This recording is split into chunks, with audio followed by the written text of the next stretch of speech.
تو حضرت حلیمہ فرماتی ہیں میں نے سرکار کریم علیہ السلام کو دیکھا، سفید کپڑے میں آپ لپٹے ہوئے ہیں اور کستوری کی سی خوشبو آپ کے پاس سے آتی ہے، اور آپ کے نیچے ایک سبز رنگ کا کپڑا بچھا ہوا ہے۔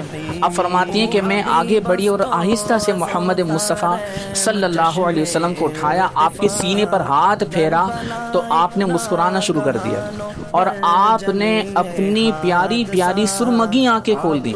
سرما لگایا نہیں تھا، نبی کریم صلی اللہ علیہ وسلم کی قدرتی سرمگی آنکھیں تھیں۔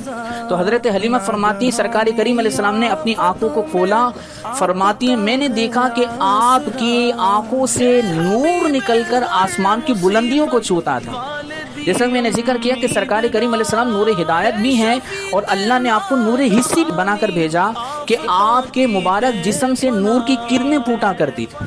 تو حضرت حلیمہ فرماتی ہیں کہ میں نے دیکھا کہ نبی کریم صلی اللہ علیہ وسلم نے آنکھیں کھولی، آپ کی آنکھوں سے نور نکل کر آسمان کی بلندیوں کو چھوتا تھا۔ فرمایا بے اختیار میں نے پیارے آقا صلی اللہ علیہ وسلم کی دونوں آنکھوں کے درمیان بوسہ دیا۔